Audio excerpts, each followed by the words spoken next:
but we do have a microphone. All right, and that'll work. We are so glad you're here. You came back. You know, sometimes people fall asleep after a lunch like that. Not allowed. Not allowed. This is a church conference. This is where the whole body of the church makes a major decision on something and votes for it. So this is for members to vote, and that'll get explained in a little bit.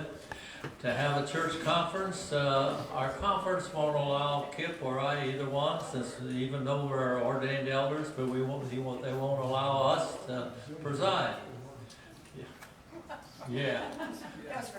That was for Kip. All right, but we've got a neighboring elder who comes when we need her, and so Cindy Long, we're delighted. She is the chief in charge of the presiding if there's something going on. And we are going to set it up so that every member can vote, we hope. And Jim Trusley has some words about that. You ready, Jim? I'm ready. All right, I'll turn it over to you and you take it from there. All right, thank you. Okay, the way we're going to do this, Ron will make his presentation in just a moment. After his presentation, I will make a motion on behalf of the administrative board, because the administrative board's already voted to support the expansion and remodeling of the church. And I'll need someone to second that motion, and then we'll take questions and answers from Ron and anybody else if they need to. And the people who are online will be able to call the church number at 352-419-7702. 352-419-7702 to vote. And your name will not be put on the ballot. I'll just note that it was a telephone ballot. And after we pass the ballots out and the calls are coming in, Linda Kester and Andy Frederick are going to count the votes. They will present those to Cindy, and she will announce the results of the vote. Okay. Ron, it's all yours.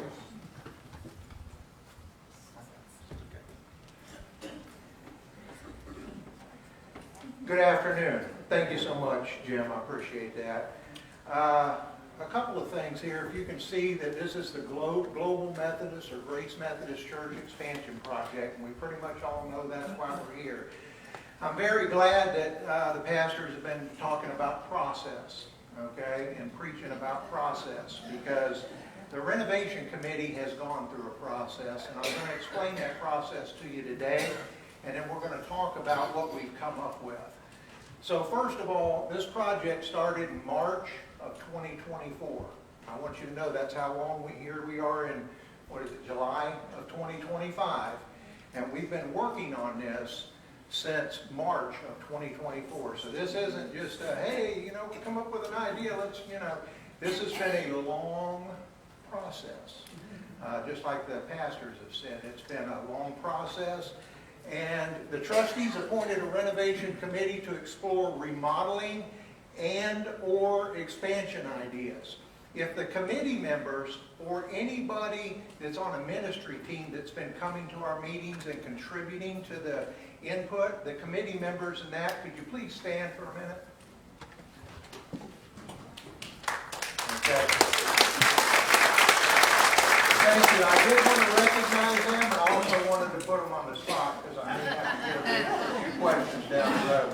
But no, we've been working on this since 2024, and those people that you have seen have been diligently coming to meetings. We've been meeting with architects and engineers, and it's been a long process. Our job was to provide our findings and submit a recommendation for improvement. Improvement for what? About either remodeling or expanding this building, okay?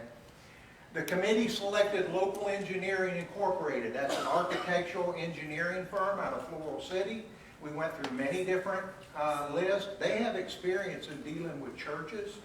So one of the reasons we had to do that is because if you're going to look at remodeling a church or expanding on a church or whatever, we had to first of all see how this looks through an architect and engineers. One of the first things we found out is we can't do anything inside of this building right now in terms of remodeling because we're capped out, or we're at the threshold in terms of basically in terms of where we're at for the building and fire codes, meeting building and fire codes. In other words, our capacity is right where it can be. If we do anything, we would have to, basically look at that. So through discussions with church members and ministry areas in the church, a needs analysis was identified, prioritized, and then created. Okay, we had to make sure that we were trying to, because we got a budget, everybody has a budget, and we were trying to make sure that we could stay within a budget. We didn't know what that budget was going to look like until we started meeting with LEI and putting some of these thoughts and ideas in. But we did know that we had some needs, and I'm going to list those for you. The first one is additional sanctuary space. Okay, I know everybody comes and you see we have Sundays that are packed out, we have Sundays that are a little less, sometimes we have snowbirds, but there's no doubt that our sanctuary space is kind of closing in on us. We're growing. When I first started, I think shortly after the church opened, they would get up and say 70 people this week, 70 people, then 101 persons. Now I'm hearing 120, 130. So we're growing, okay? And I'm going to show you the plans here a little bit, but one of those things, and I really want you to focus now as we go through the needs analysis, because our plan incorporates all of those. And I'm going to talk about that in a little. But I want you to see what you're getting, what is being focused on. Okay, we had to get at a point to get consensus among the committee that we had to focus on what we're getting rather than focus on what we're not getting. Because, if we just had a blank slate and plenty of money, we could pretty much, build whatever we wanted. But we had to get some needs, and this was the analysis. Additional sanctuary space. New modernized restrooms. When you walk through that single door, good, great, okay. When you walk through that single door to get to our sanctuary, if you need to go to the restroom, especially coming in or going out, you got a bunch of people there. And getting in, getting out, they're not the most modern, so that was an issue that needed to come up.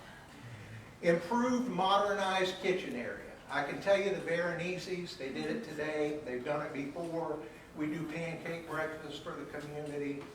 We need a more modernized kitchen, okay?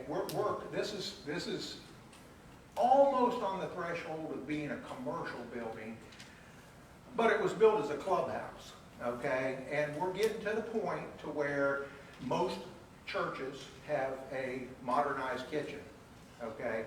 And the reason we need that is because we fellowship a lot.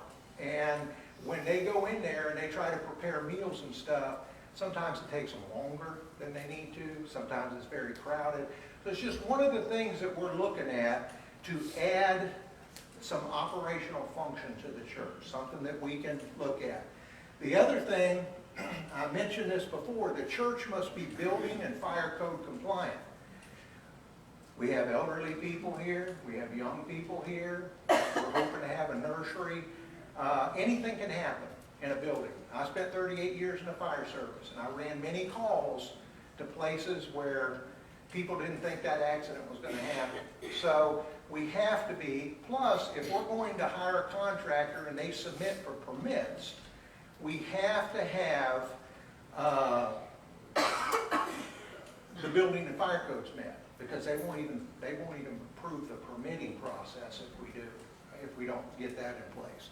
So this building will need to be, if we do anything other than what we're doing today, you will have to have a sprinkler system and a fire alarm system. We were told that early on. And that helped us to make decisions about what we were going to do as we move forward through this. And I'll explain some of that in a little bit. Multi-purpose classroom area.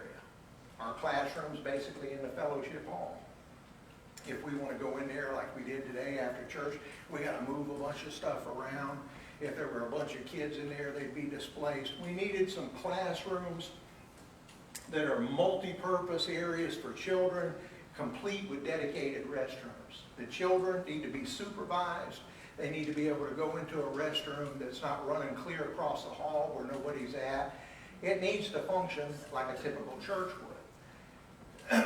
So, multi-purpose classroom areas. Office space for the pastors and church ministry programs, okay? If someone has an issue and they need to talk to the pastor, it'd really be nice if they could meet him at the church. You know, the pastor will meet you anywhere, but at the same time, there's also a lot of preparation for the sermons and things like that. So we've got classrooms. We also have ministry areas. The health ministries. We have a lot of ministry areas that could use that classroom or that office space. So we've got office space for pastors and church ministry. Again, as we go down through here, please focus on what we're getting, because we don't have any pastor offices in here, and we don't have any classrooms in here, but we're going to get those if things work out. Okay, in addition, we have choir storage area for equipment. Right now, you have to walk out that door, and they do their best. I would say Catherine and Terry and the rest of the choir, they do their best to keep that somewhat organized so you're not tripping over stuff. But we now have a bell program, and those bells and those tables, and it's on and on. We're a growing church, and you would expect those kind of things. So basically, we needed some choir storage area. Enhanced entry into the sanctuary, including larger doors and a rear entry to the church from the back parking lot. So let me explain it. I'm going to come down here in a little bit, and I'm going to try to show you the set of plans. I got a little pointer that I can use. I hope you've had a chance to look at them. I will tell you this right up front. I've looked at them I don't know how many times.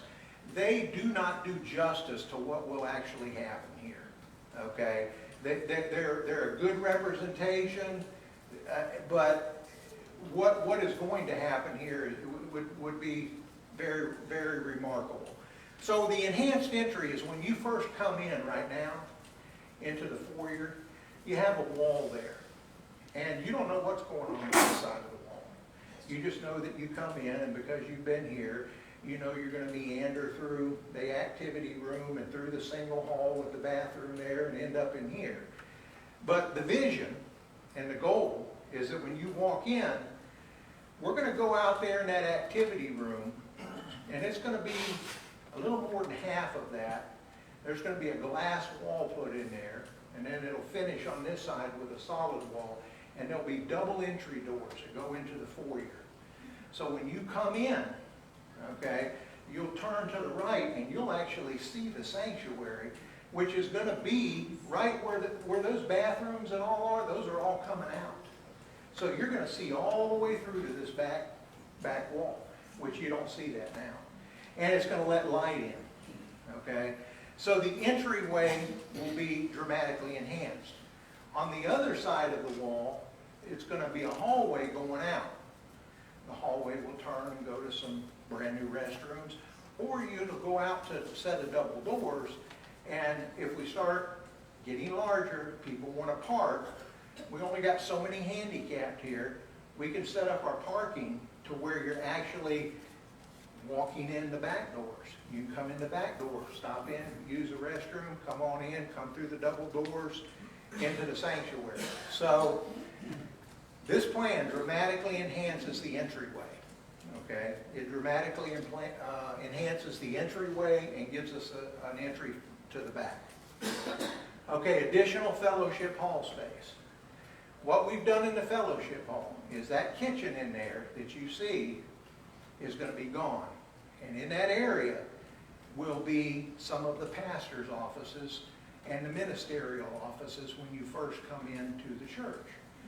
The very first office has a sliding window there so that when you come in, if somebody's there to greet you during the week or whatever, you can do that. So we're going to do, have that area over there that's the office space. So then what we're going to do where the kitchen was is the fellowship hall, that end of that wall will go out another 40 feet. So the stage comes out and that actual building goes out 40 feet. Now, starting in this corner, going out 20 feet, and the length of this entire building, okay, all the way to the other end of the 40 feet is going to be all the new construction. And the new construction of the fellowship hall, but here's the beauty part about it. On that end, down there, will be a brand new commercial kitchen with a roll-up door, so that when you go in there, you got a lot more room. If we're going to grow the church and the sanctuary area, we kind of got to do the same thing to the fellowship hall, because it won't be good to be able to get everybody in here and then turn around and go over there and everybody's cramped. And I know, because I've been in there, that you've been in there on a couple of the meals, and you're tight. It is tight in there. So an additional fellowship hall space was one of the needs.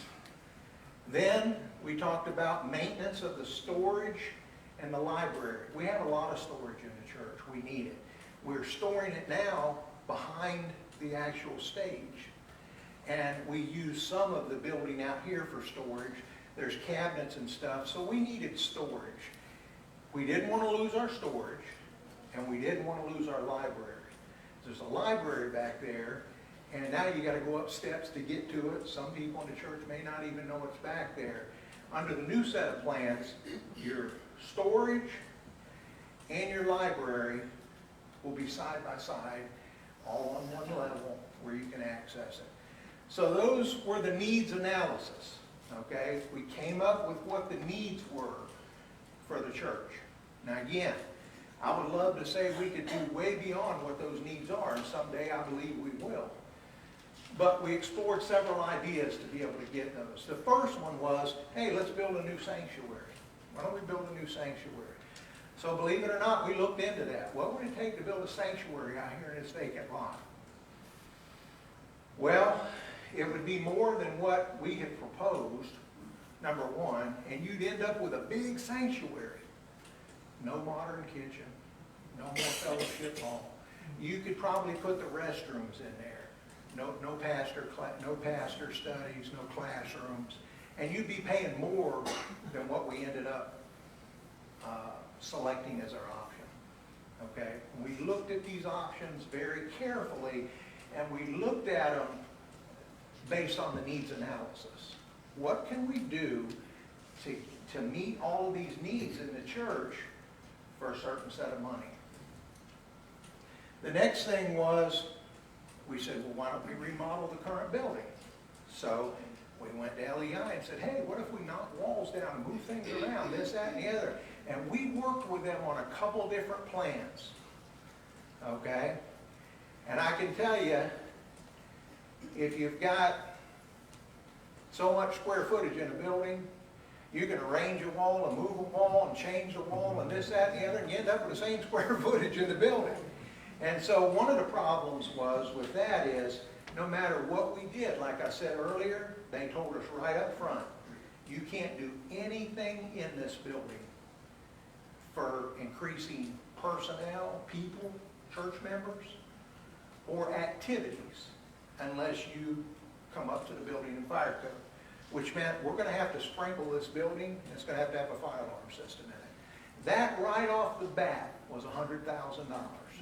So it wouldn't matter whether you built the sanctuary, you'd have to do it, and then this building wouldn't have it, okay? And you'd still have to do that if you ever wanted to remodel anything in here. And in addition to that, remodeling this building to comply with the building and fire codes didn't do a whole lot. Without adding space to this building, our results would be very limited, the results that we'd come up with, okay? Same thing with the new sanctuary. So we came up and through much discussion and much talk, we selected an option. This was the option. The option is to expand and remodel the current building, and we've talked about that. Going out 20 feet, the entire length of that, and extending the fellowship hall 40 feet.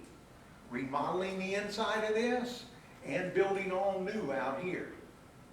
That's going to give you the needs analysis, those things that we put on the board.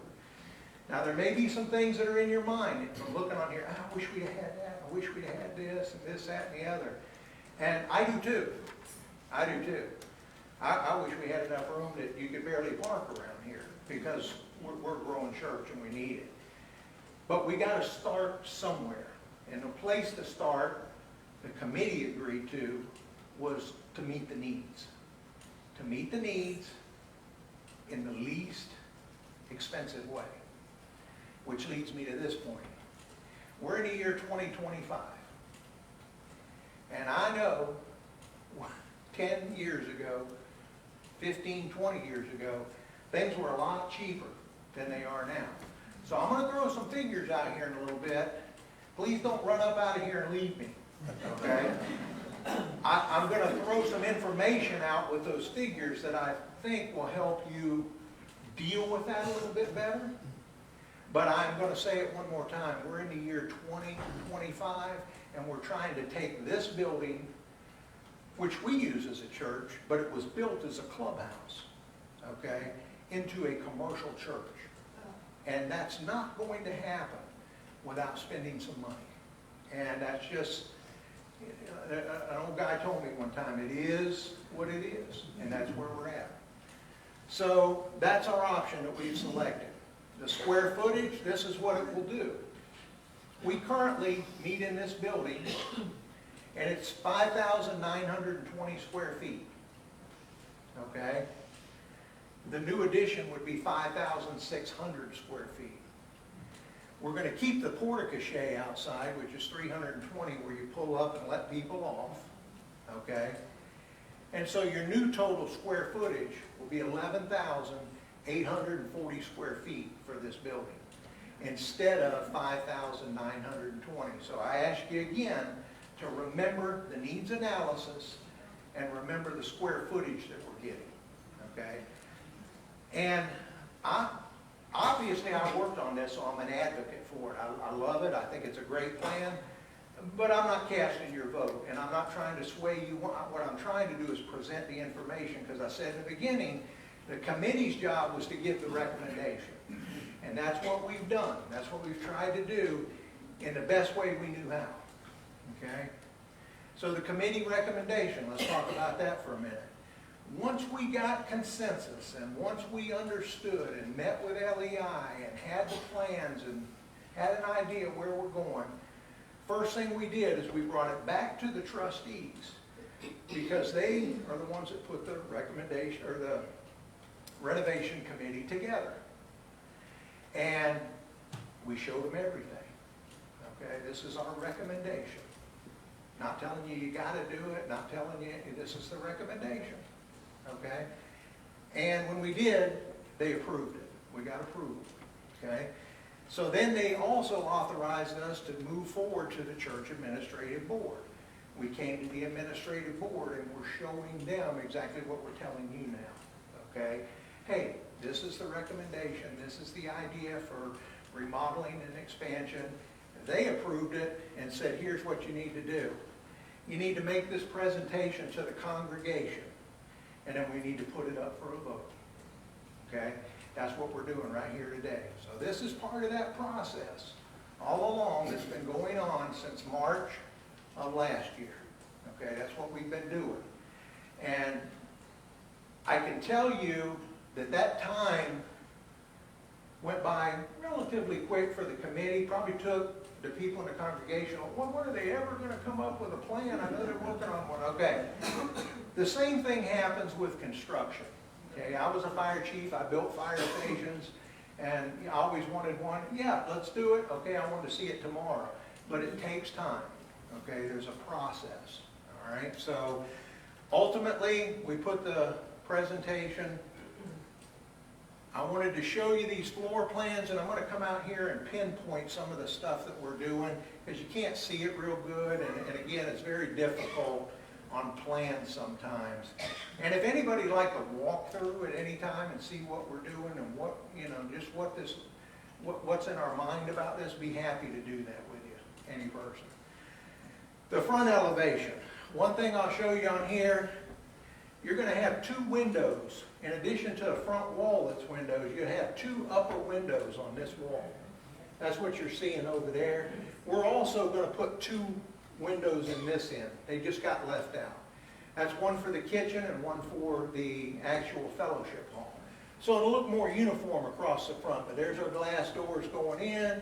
There's our windows that'll be there, and that's kind of a representation of what the front elevation would look like. The rear elevation, again, they left off some windows.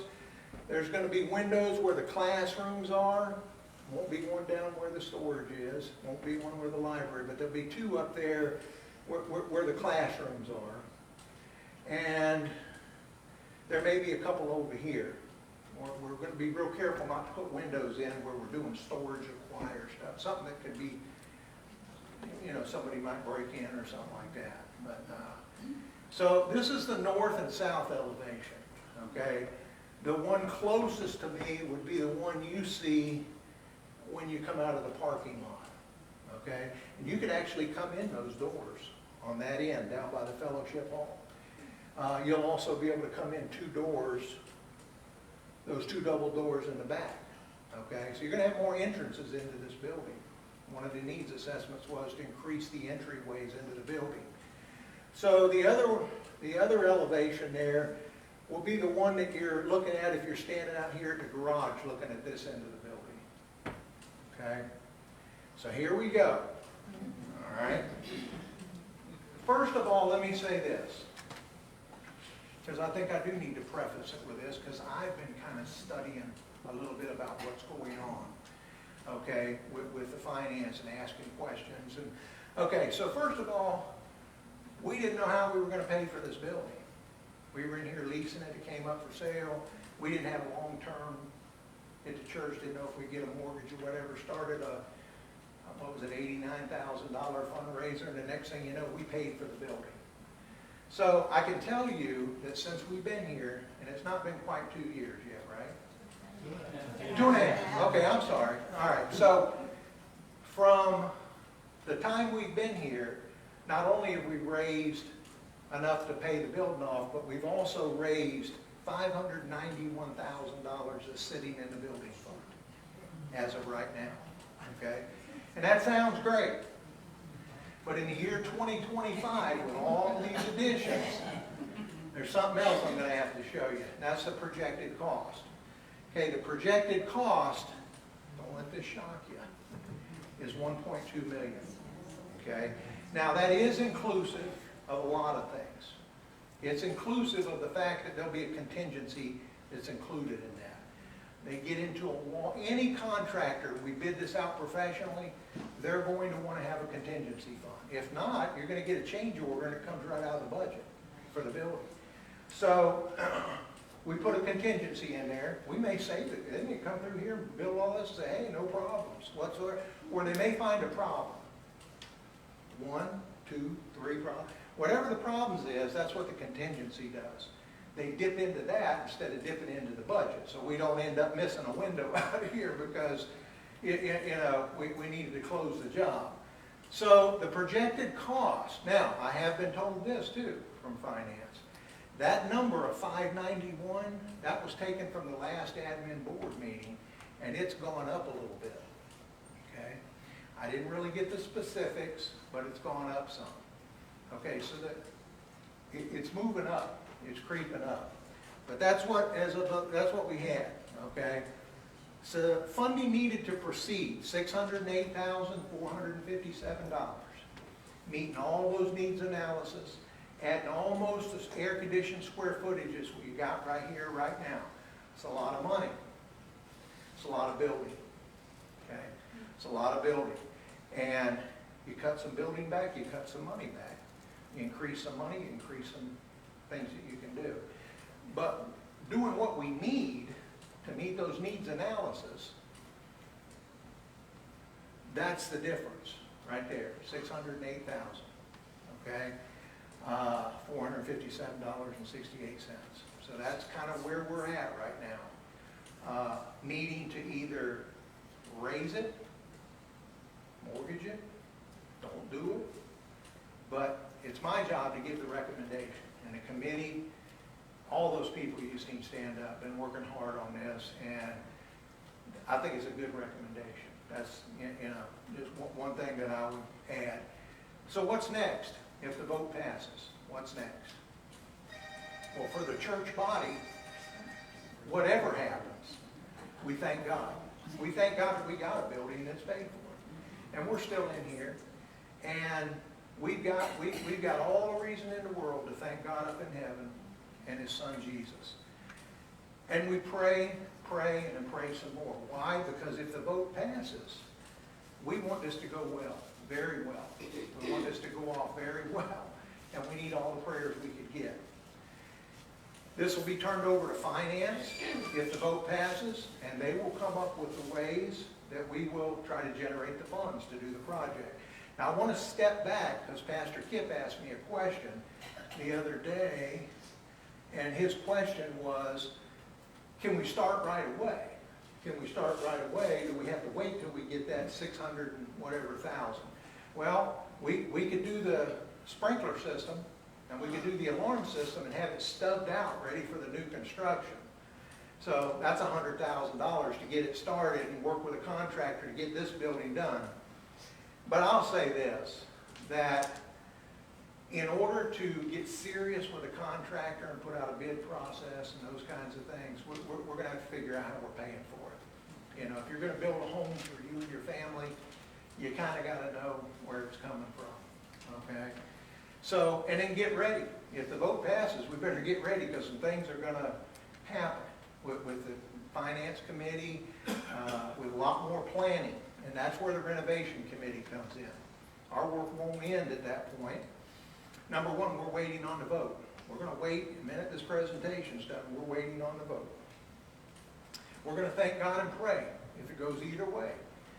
Again, we got a church to worship in. We got great people here. We're going to thank God and pray. And then if it does pass, we're going to work with LEI on the construction plans. They've already been given a green light. Doesn't mean they have to, okay? But if we need them to, we're ready to go with the construction plans, all right?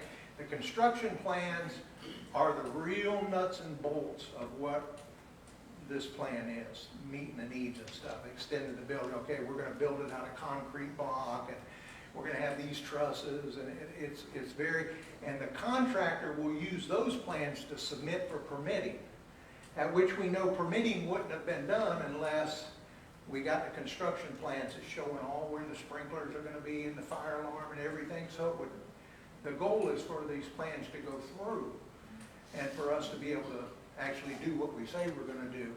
So we will work with LEI on the construction plans. And in conjunction with them, they will help us create a bid process, very professional bid process for a commercial contractor. Got to be licensed. Got to have references. Got to have all types of insurances and things like this to submit their bid. And then we go through the bids, okay? We go through them looking for price. We go through them looking for experience. We go through the bids looking for cost, you know, the price and the cost. And we end up selecting someone who's licensed and who's done this type of work, and we're rest assured that they can get it done. They're bonded and all that type of thing. So, and then we keep the church informed throughout the whole process. If the vote passes, the church will be informed throughout the whole, just like we're doing now. Okay? If I had my way, I would love to have kept the church first since March of 2024. The only problem is we didn't even know what we were doing. We were working on a plan and a process. And there's a time for everything. And there was a time that we went to trustees and we went to the thing, and now the time is right here at the congregation. The time is for the congregation to see how they embrace it and where we go from here. So, with that being said, now the tough part. Okay, so I will try to answer as many questions as I can. And if I can't get the answer here today, I'll tell you I can't get the answer here right now today. And I'll get you the answer as soon as I can. But I won't sit here and tell you something that I can't give you an answer for realistically. But I do have those other members in here that have been with us. The Veroneses are very in tune with the kitchen. Ken Walker, very in tune with building a lot of buildings over his career. We've had some good people in this thing. Every one of them, very good. One that's not here today that I will tell you, I'll bring him up because he wasn't here to stand up. I'll bring his name up, Wayne Pullman. Wayne Pullman drew all the initial concepts, listening to everybody chiming in, and drew some initial concepts that we took to the architect and engineer. And without those, we'd have probably still been, it might have been March of 2026, so he did help a lot. We also are going to do something that he's working on with us because he's had experience in that. When we do obviously, this building will be new. It'll be turnkey. Okay? That means when you open the doors, any flooring that's been taken out, flooring will be replaced. Any ceiling that's been knocked out, ceiling will be there. Any paint that needs to be done, paint will be there. Part of that kind of expansion means we're going to need some new AC. It's all in that price. A lot of little things in there that are hidden, but it all makes up that price. Okay? The air conditioners, right now, the old school way, you put an AC here, and you run a bunch of fingers of ductwork, okay, all through the building, and oh, it feels so great in here, and then this thing goes kaput. And every one of those fingers in every room is hot, or it's cold, or whatever the case may be. We're going to put units in, mini split units throughout the entire, with the exact cubic feet of air that needs to be in those buildings. So in here, you may have 4 in the sanctuary. You may have 4 mini splits. If one of them goes down, no problem. We'll just turn the other ones up a little bit, and it'll still be cool in here, and everybody can come in, and we'll get that fixed as soon as we can. So a lot of thinking has been in place. It's more economical. It's the newer way to go. This is why we hired LEI, because they have guided us through a lot of these things too. So it's the way you want to go. Number one, it's more economical. Number two, you won't be sweltering in here if the heat and AC goes out. So with that, I know one of the questions would be, does that price include, it's turnkey. Okay, meaning we're opening the door, we got air, we got lights. Lights have to be moved or changed or whatever. It's a turnkey operation. Okay, we're in here operating just like we're operating today. So, okay, questions? I'll just. Have you checked into any financing? Not yet. We're turning this recommendation, if the vote goes through, we're turning the recommendation over to finance. Okay? But that's where that's at. I want to make the motion Yep. before questions. questions. Yeah. Okay. Okay, the motion is on behalf of the administrative board, we're making a motion to move forward with the renovation plan of Grace Methodist Church. I'll second. Okay, Mike Oliver seconded. Priscilla's taking notes for the meeting today, and now whatever questions we have. Thanks, Jim. Let me pray over this whole thing before we go any farther. Thank you. Holy and precious God, this church is about to make a big decision. And we pray for your wisdom to enter into each heart, mind, and soul of the people. Give them the wisdom to ask the questions that are on their heart that need to be asked, and give us the ability to answer them correctly. Lord, this is your business. This is your church. We love you, and we want to do what's right. Amen. Amen. Heather? I just wondered about the height, if the ceiling will be raised in any way in the sanctuary? Okay, the ceiling will not be raised in the sanctuary, Okay. okay? And part of that has to do with the trusses that are here, and we've Okay. looked into that. We would love to have done that as part of the overall, but it would be so costly because you have to tear the roof off. The other thing about the roof we've got, while I'm here, if something pops in my head, I want to say it, we're really looking out on the roof because we've got a metal roof the whole length of the building. A lot of times you get into a remodel situation and you'd have to do the whole roof to make it, all we got to do is add the metal down there. So we're saving a lot there, but in terms of getting that hierarchy, the best we could do was getting windows and getting some, a wall there that's going to let light in here. Okay. Okay, yep, You said that we're projecting 1.2 million, that's correct. but then you said we're gonna bid it out. We do bid it out, but you could have a contractor that comes in here and says, I can do this for, I used to do this a little bit, okay? Go through bids while I was a city manager for a while and a fire chief. So I'm just giving you a little bit of, okay, you can bid something out professionally and you can get bids. If your thing is at 1.2, you can get somebody to come in here and they'll say, I can do this for 1 million, just below 1.2. You can have some people come in here at 2.5 million and they just say, well, that's all that can be done for. And you may have somebody come in here and say, I can do it for $989,000. It really depends. And then that's where the due diligence is upon the architect, the engineer, and the renovation committee to analyze that with a fine-tooth comb and know exactly what we're getting. That's why you have to have a comprehensive plan, know exactly what we're getting when we accept a bid.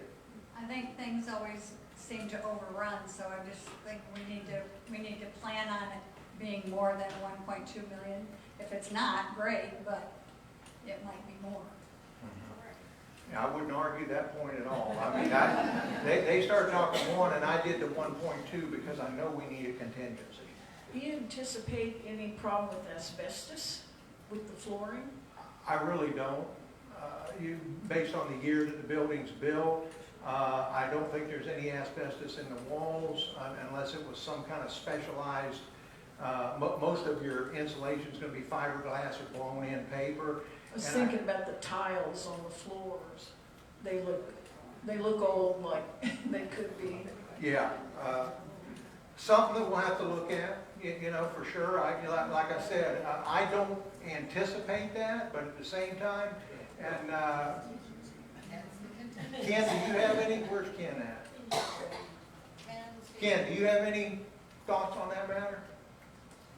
Well, when they come in, like Ron said, they're likely to find something. And to meet the muster for the codes, it'll have to be certified that it's asbestos-free. If there is asbestos, it'll have to be contained when it's removed. Guess what? That costs more than just taking the scraper and scraping it off. So, we don't know what we don't know. We pray for the best, and we'll make allowances as best we can. Thank you, Ken. Where are we at? Right here. Okay, and I'm just saying, we got people with microphones, so it's kind of, go ahead. Okay, I don't see on the plan, any layout for the sanctuary, like where would the choir be? Will the seating change? Yes, so first of all, there's a couple things that I want to show you right here, and I brought this in. It's very hard to tell from a picture that's reduced down this big, even if I had a picture up on here as big as the wall. This is the sanctuary area, okay, right here. Okay, now, on here, it looks like a square, and that's exactly, or a rectangle, and that's exactly what it'll be. But if you look at the restrooms behind you, okay, imagine them gone, that hallway, all that gone, and go out halfway across the activity room, halfway, and have a glass wall there, and you're standing in the foyer on the other side of the glass wall looking down through here. It's pretty big. It's pretty big, okay? Now, the big part is that we're expanding this much. The current idea, and the architect helped us with this, and we can always change anything in this rectangle we want. Nothing has to be set in stone. But one of the thought processes, just so you know, is that we put the windows in over there, that back row of seating stays. We start way out there and halfway in the activity center, and you take these chairs and move them this way. In a big half arc circle coming around here, and you move the chancel area over here on this wall, okay? And you have a TV right there, in a window, a monitor, and you have a monitor up here and a monitor there, just as much as you do here. Okay, so what I would say about that is, and we've had a lot of discussions about this in the meetings, and I would just say, as best you can, and it does need to be discussed, and it does need to be talked about, but as best you can, it's best to focus on the square footage we're getting, how we're going to lay it out. Okay, when we came into this building right here, this former Masonic temple, probably somebody walked in here and said, oh boy, we're going to have a church in here, what are we going to do? And you see it, it's laid out now. Well, if we get that much more space, we're going to come in here and say, wow, what's the best way to lay this out? The good thing about it is that you, with unfixed seating like we have, you'll have the ability to add chairs and take chairs away as you need it to increase, and same thing with the fellowship hall, okay? And so this, to answer your question, is the choir area, would be only this high though. See, that's what a lot of people may not, you're not stepping up 3 steps, only this high, starting somewhere over here and wrapping around so that everybody's sitting out here and the choir's up here singing to you. Okay, the choir's up there. A lot of thought has gone into this. Doesn't mean we got to do it that way, still got the rectangle, but the choir's out here singing to you. The pastor's over here giving you the word. Okay, and he's got a monitor up there. The other thing is, if we kept it this way, one of the thoughts was, we just put our pastor through, what do they call that surgery? So, and I'm wondering if that TV was halfway out the thing, you might see him up here on Sunday with binoculars. So we're going to have to lay this out the best way we can lay this out, okay, for the church. The beautiful part is, and I wish you could see it a little bit better. I stood out there today and looked back through that door. Just go halfway across that activity room and look through that hallway back to that wall. You will be amazed at how big that is. And all of these restrooms where you got to walk through the hallway and then, hey, can you move so I can go to the restroom? Those will be over here. So let me go over this real quick, and I want to keep answering some questions. Here's the sanctuary. There's that chancel area there. Right about where she's at, somewhere in there, there's a door that goes out, and it'll go all the way outside. There's also a door right here that doesn't change, that will go out. So you got adequate exits. But this door, if you want to go out and walk down here, you got the men's and women's restrooms here. If you come into the church and you want to make a pit stop and go to the bathroom, you can come in this way, or you can come down here and come in, okay? And this is that glass wall. And then this foyer area is still there, and it's still big. Now, another thing that came up, and this is always going to happen whenever you're doing a plan. I know, because I used to lead a bunch of firefighters, and they got time to sit around and figure stuff out. But another idea came up, what about, if we start getting some younger ones in, and the mother has the baby here, and they still want to watch it, but they don't want to. So, we may have to come in here where that glass wall is, and there's a spot here, or a spot, somewhere, make a little nursery seating area or something, almost like what I've seen at the First United Methodist Church, because I've been there before too. So this hallway goes out to the double doors. There's a classroom right here the first one, or not a classroom, I'm sorry, an office, okay? And that has a window, so when you first come in, you got a window there, okay? You got a window on this side, and then you come in here. Got another office over here, and got another office, so we're adding 3 offices that we don't have. And you say, well, how many offices do you need? Well, I come down here a lot mowing grass and doing different things, and I was in the choir for a while doing all kinds. There's a lot of people in and out of here during the week doing stuff. And so we really do need some office space, and the pastors need a place so that they can come in here and work in peace and quiet. So we've got the office space here. Now, when you go to the other side of the foyer, there'll be another set of double doors that open up. And notice that they're right across from these double doors. They'll open up, and then we've added 40 feet to this fellowship hall, which increases 40 feet. This is 20 feet from the edge of the building out. The whole length of this building down here. So you're going to open these doors and look all the way through, and there's going to be a commercial kitchen down here, nicer, bigger, more functional, more operational than anything we got over there right now. And the Veronese's held my feet to it. So I know it's going to be nice because we went through it about the kitchen. And I mean, it's nice. And it should be, okay? Because they do a lot there, okay? Then, if you're in the fellowship hall, you got a big classroom area here, but it has a divider, okay?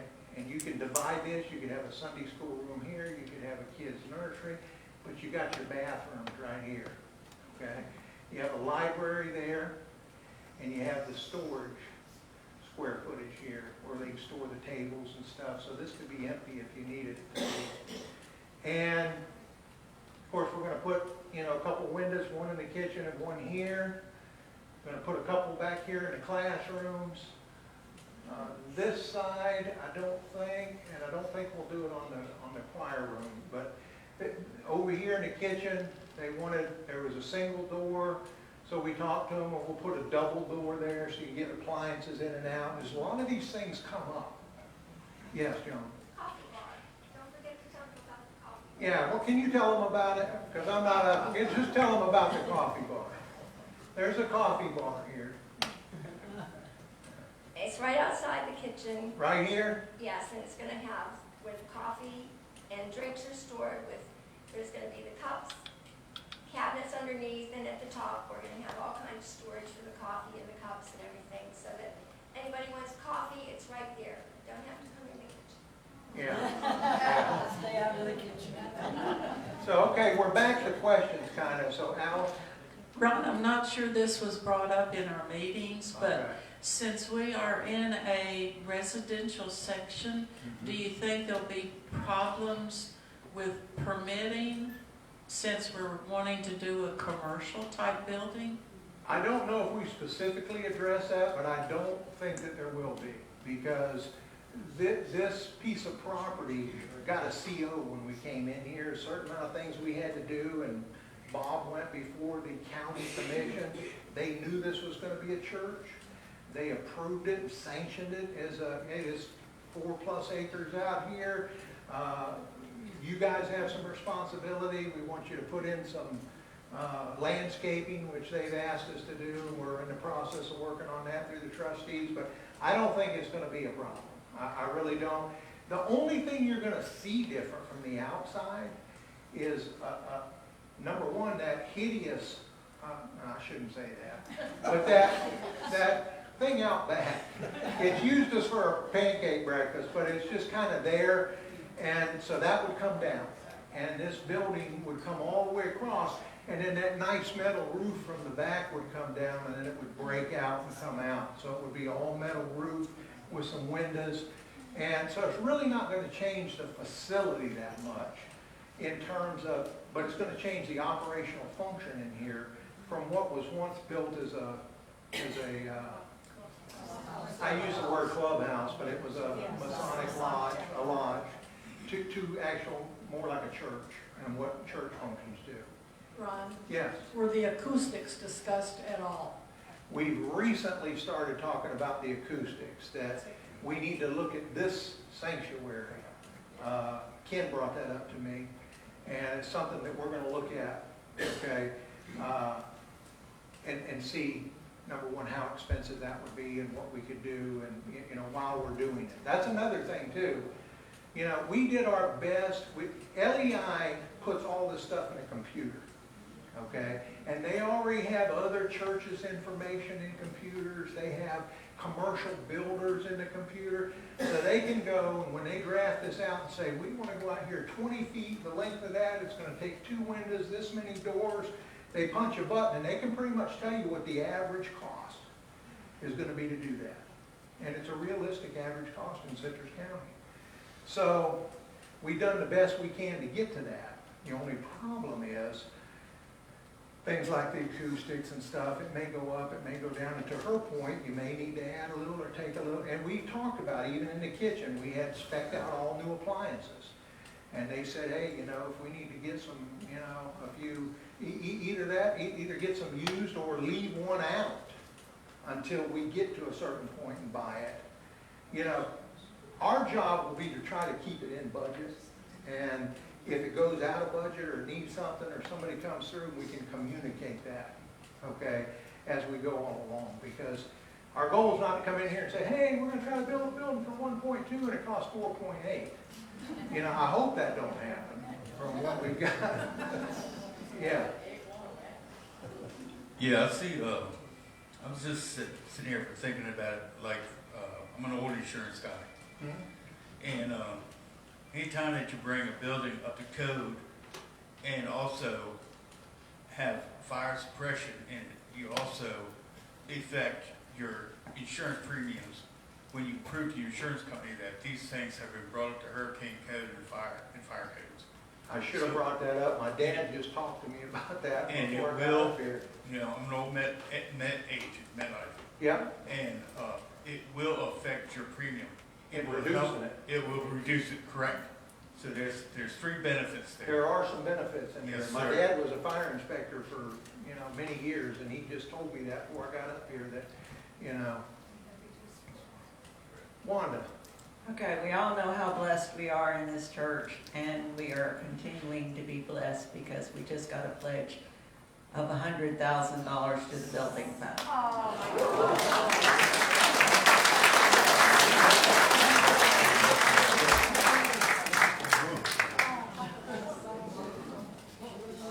wow, that's amazing. Yeah. We have another pledge here. Yeah. Not to put you on the spot or anything. Who's to say we want the 100,000? Will we be able to stay in the building and worship while all this is going on? Okay, great question. That came up probably. Okay, will we be able to stay in here and worship while all this is going on? That was probably the most popular question that we had, okay? What we're going to try to do, a Gantt chart is something you sit down and work, some of you probably know it, but you sit down with a contractor, and let's say they're going to start March 1st, starting a contract. So they'll show March, April, May, June, July, August, and over here, they'll say, we're going to do the foundational work here, we're going to do the drywall, we're going to do the framing, we're going to do this. And so you, as the customer, have an idea when stuff's going to be done. Our goal would be, and we're hoping, okay, we may have to tweak something one way or the other, but it usually all works out. But here's what the plan for that is, okay? So first of all the new construction could go in out here, okay? The new construction on the end of the building, the new kitchen, we can come right through that door and come in here and worship like we do every Sunday. We got 2 bathrooms here, okay? Now, new bathrooms are built, new classrooms are built, bigger hall. We can move ourselves over there and let them loose in here to do what they need to do. And the only drawback when bringing that up with LEI is they said, yeah, that probably worked, is the only thing we'll have to check with the contractor and all is the plumbing. Getting the plumbing over to the new, from this, you know, from this thing to the to the new restrooms. So, but they said one way around this that we've seen is why I like having an architect and an engineer, because they've seen stuff that we couldn't even have thought of. They said we've actually had people bring in portable, for a week or two, portable restrooms, so that, you know, if they have to move that plumbing over or whatever, save you a bunch of money rather than leasing somewhere. And they're not, I know that you guys are thinking I'm talking about a porta potty, right? No, I'm not talking about that. Okay. No, these are handicapped accessible. These are handicapped accessible and, you know, entry and grade level and all that kind of thing. They're not the porta potties. She said it couldn't get any worse than it is now. Yeah. Ron, with the $100,000 pledge, that would bring us up to $735,290. Which would also drop that amount we needed down to whatever it was, 5 something. Okay, so that's a point in there. So any more questions? Ron, I know there's 400. we didn't put a deadline, timeline on it, on construction work, a finish date? No, what we plan to do is first get the vote. Okay, first get the vote.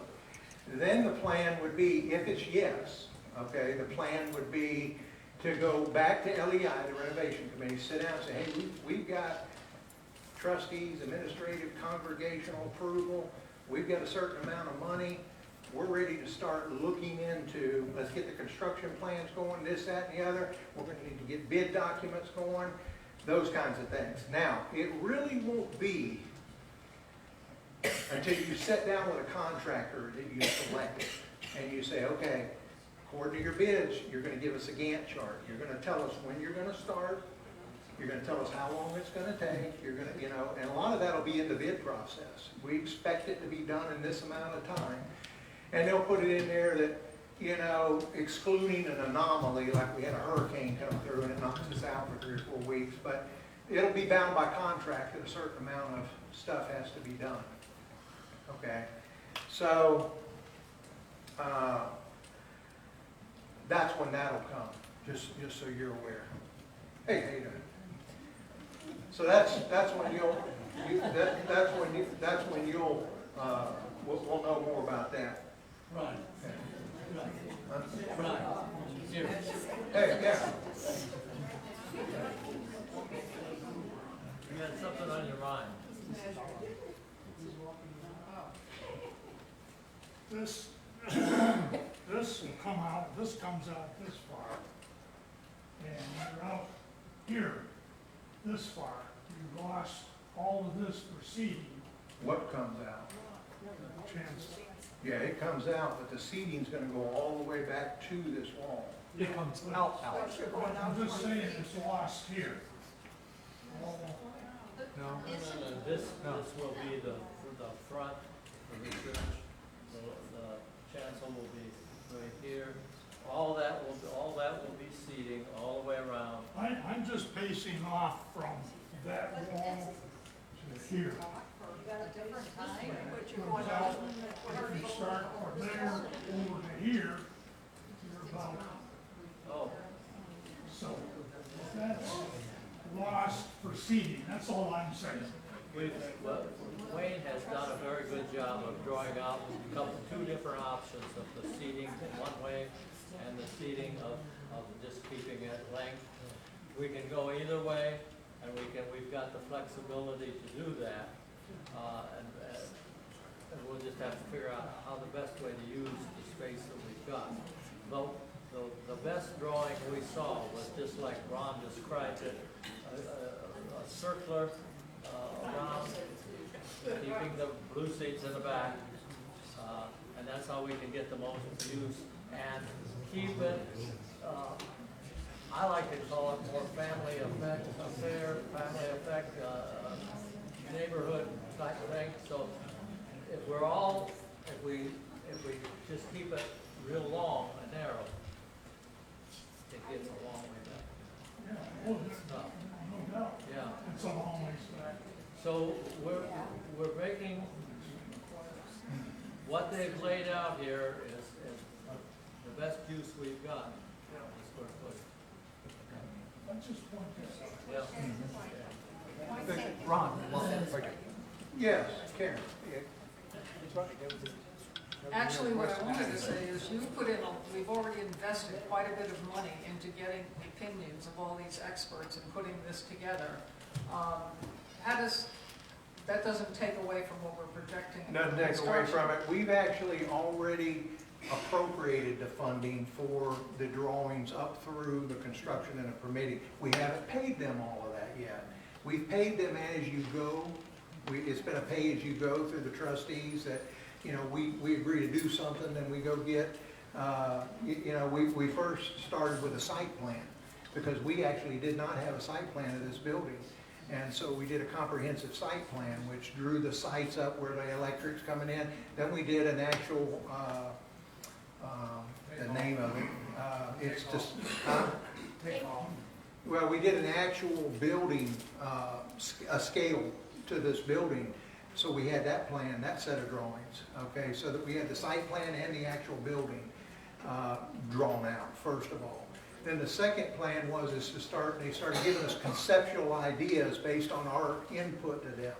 And we went through several different, you know, like I said, we tried to remodel, we tried the discussion about the sanctuary. This came out to be the best to meet the needs for the cost. I just really wanted to bring that up so that everybody was aware of what has gone into getting the program to this point today. Yeah. So I just want to make sure everybody was aware of it. Okay. Okay, we got Lou. Ron, I got one for you. Yeah, Lou. When we take a look at the overall cost, and we take a look at the project, has the project been, can it be broken down into phases, and the cost broken down across those phases, where we don't have to come up with the total amount at day one? Very good question.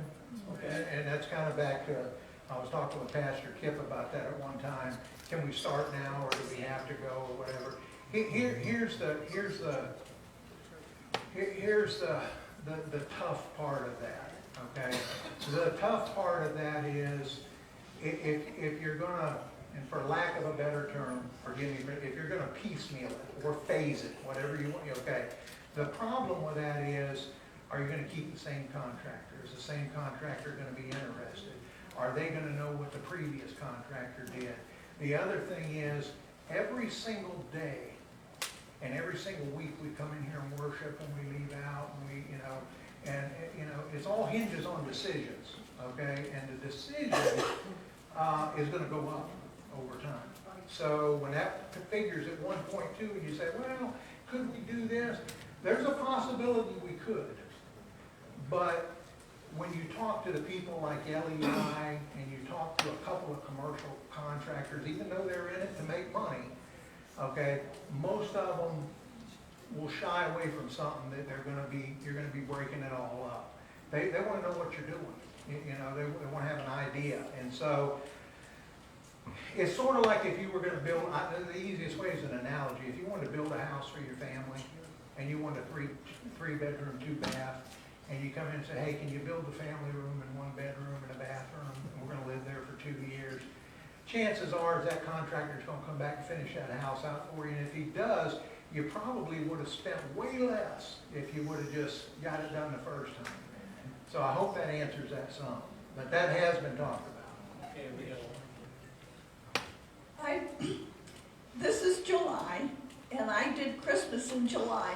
I have friends at a church in South Carolina, and they always remember me, and I've been gone from that church for 10 years. And so I did Christmas in July for them, and I did Christmas in July for my children. And so I want to give $5,000 to the church as Christmas in July.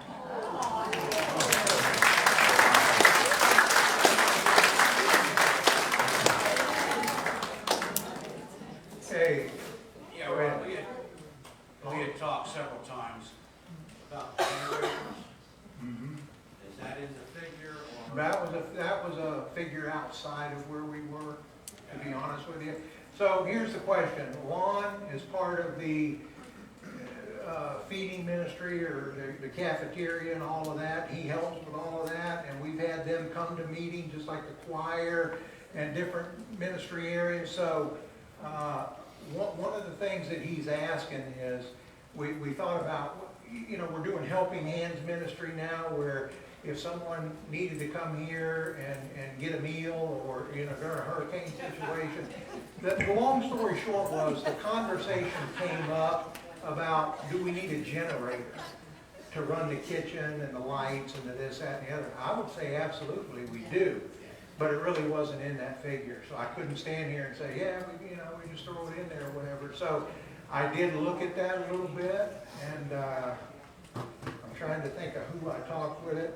I originally thought it was more money than it actually would be, but after I did some research on it, but it's still not the cheapest, because buying a generator, commercial generator for the size of this building is one thing. The second thing is to have the electrician and your emergency transfer switch and all that, so the power goes out and it comes on, and there's a lot involved in the installation of it. So it's almost half to 3/4 of what the generator costs, just to have it set and hooked up and all that. So it's not the cheapest thing out there. But we had talked about being a community resource. We did. You know, if the power goes out, we can cook for community. Sure. Yeah, and I totally agree. I'm not saying it can't be done. I'm just saying, you know, in the initial needs assessment, that was something that came up after the fact, and it's something we probably have to address. How are we going to do this? Okay, rather than me saying, oh yeah, it's in there, because I don't want to do that. Because I don't want to, you know. Can I make a motion that we vote? Okay, well, I'm tired. I don't want to cut anybody off. That lady over there that's donating 5,000, I will do that too.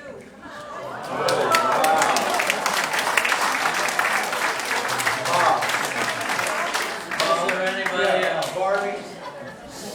Barbie?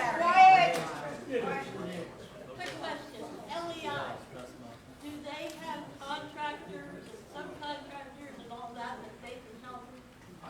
LEI, do they have contractors and stuff? LEI is obviously a pretty good size architectural engineer firm in Citrus County. They deal with a lot of contractors here. Are they going to be partial to one or the other? They'll do a bid process and they'll come in and they'll help us go through it with their expertise, but we will actually be selecting the contractor, and we can, if we wanted to, we could send that thing out to more than just Citrus County. We could send it out to Hernando, we could send it out, you know, wherever we decide to make sure we get a good contractor. Pat.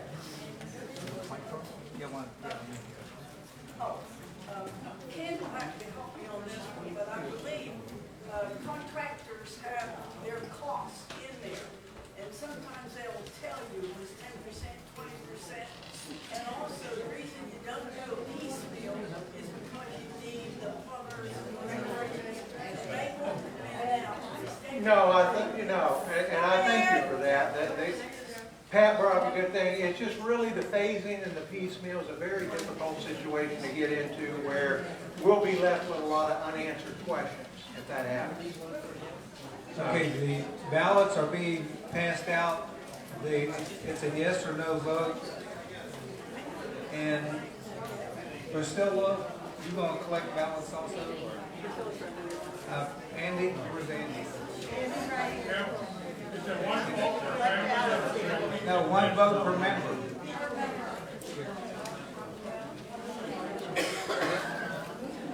Yeah, members of the church are the only ones voting. One vote per member. So if a family has 2 members, that's 2 votes. Jim, would you tell the people online they have a vote also? Yes, the people online can vote also. You can call the church office at 352-419-7702. 352-419-7702. You do not have to put your name on it.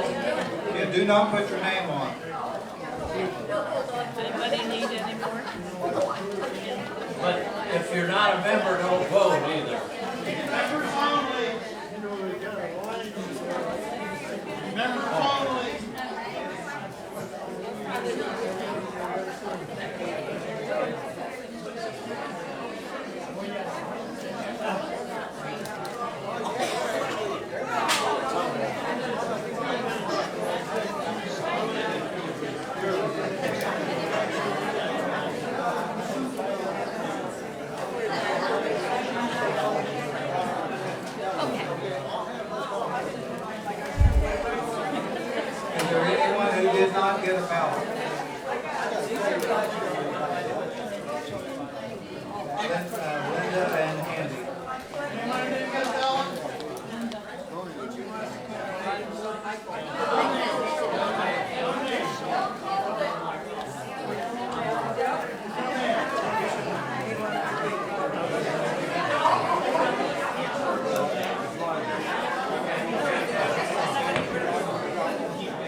Okay, is there anyone who has not voted? Yeah, I have it.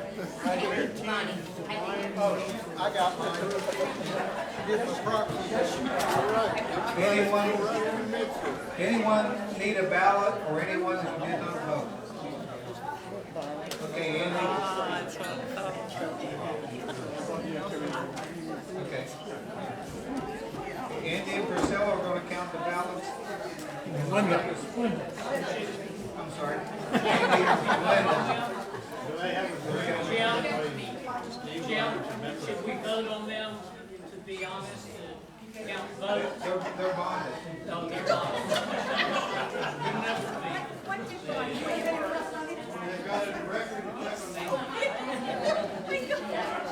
Ronnie Wayne when he was born. What Ronnie Wayne? Yeah. Wow. My brother was 13 pounds. He broke the lower part of my mother's back.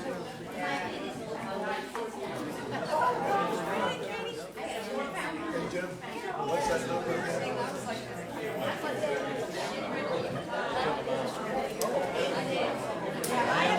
352-419-7702. They needed to count those ballots in here. Oh, okay, let me go get them.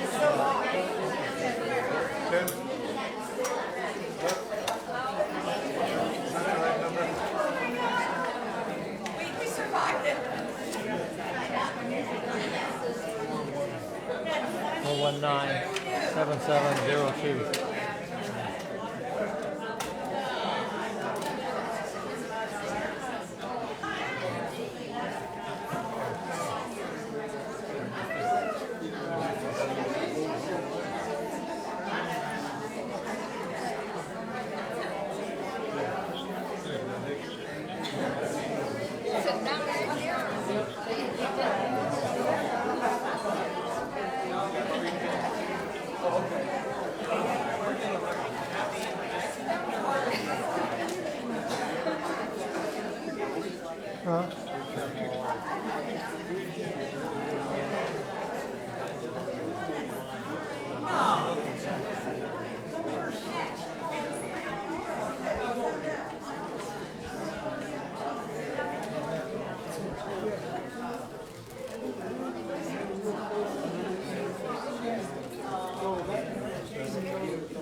So Cindy has a microphone.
Hey,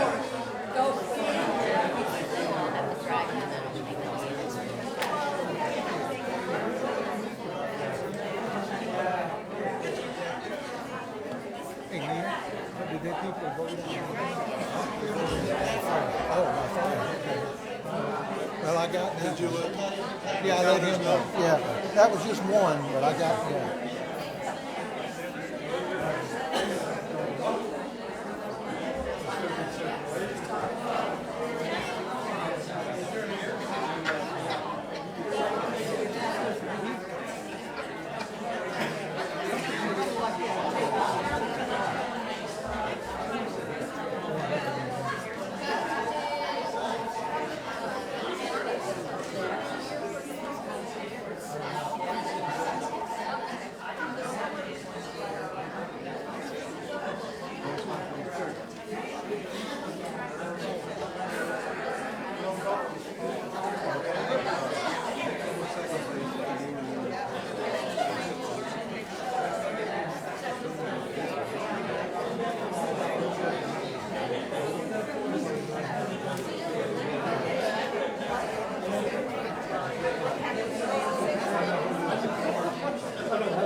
Good news. Pastor Bill said to me he wants unanimous when I came here this morning. He was surprised. His prayer is answered. 96 votes for yes. 96 votes for yes. 0 votes for no, of course. Praise the Lord. I'm so excited for you all. It's been a blessing to be here with you this morning and for this. Thank you. Hey, folks, I want to add one thing. About 2 weeks ago, there was a request came in. Another church needed some money to follow up and do some homeless work and so on. Your SOS fund took care of that for you. That $1,000 went out. The next week, Kip passed the $5,000 check over to me. Today I heard a $100,000 pledge. Then I heard a 5. Then I heard a 5. So, praise God. Are there any more 5s?